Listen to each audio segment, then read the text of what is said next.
สบายดีมื้อนี้มาพบกับรายการพรีวิวหนังอีกเช่นเคยมื้อนี้มาพบกับหนังโปเกมอนดีเทคทีฟปิกาจู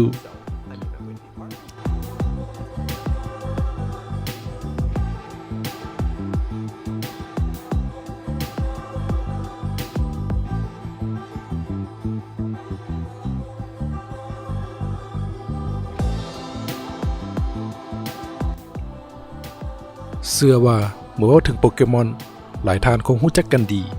โปเกมอนเริ่มมาจากเกมสุดฮิตถ่ายทอดมาเป็นหนังการ์ตูนชื่อดัง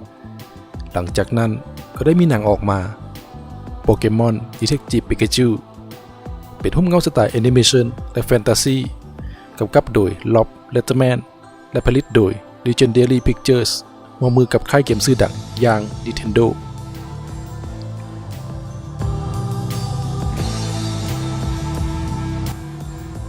ซึ่งในปิกาจูเวอร์ชันนี้จะแปลกไปอีกแบบปิกาจูตัวนี้จะกลายเป็นนักสืบและเป็นนักสืบที่กวนและปากบุดีอีกด้วยเรื่องราวการผจญภัยได้เริ่มต้นขึ้น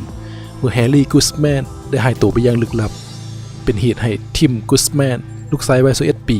นั้นต้องมาสืบและหาคำตอบให้ได้ว่าเกิดอย่างขึ้นวันดีคืนดีก็ได้มาพบกับปิกาจูที่สูญเสียความทรงจำและหลงทางมาตามแผนที่ในหมวกของมันโดยที่ทิมกูสแมนเป็นเพียงคนเดียวที่สามารถฟังภาษาปิกาจูตัวนี้ออกได้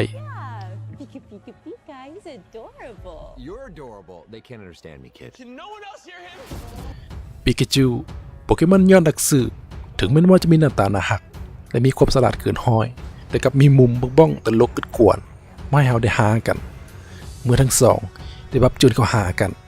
ทั้งสองก็กลายเป็นคู่หูที่พร้อมลุยกับภารกิจที่น่าตื่นเต้นเพื่อซอกหาไขปริศนาที่แสนลึกลับและซับซ้อนภายใต้แสงไฟนีออนของเมืองไลท์ซิตี้เมืองใหญ่สุดทันสมัยที่โปเกมอนและมนุษย์สามารถอาศัยนำกันได้อย่างสันติพวกเขาต้องเผชิญหน้ากับบรรดาโปเกมอนเป็นจำนวนหลวงหลายก่อนค้นพบความลับอันสุดตะลึงที่อาจทำลายความสงบสุขของคนทั้งโลกและจักรวาลของโปเกมอนไปตลอดกาล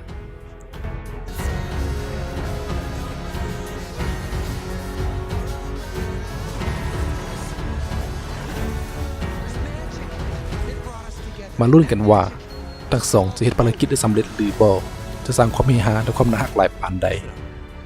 เรื่องนี้หับห้องภาพงามและเอฟเฟกต์แสงสีเสียงจัดเต็มอย่างแน่นอนใครที่เป็นแฟนโปเกมอนหรือมักสไตล์หนังแนวนี้ไปลุ้นนำกันได้ในวันที่ 9 พฤษภาคมที่ห้องฮุกเงาทั่วประเทศ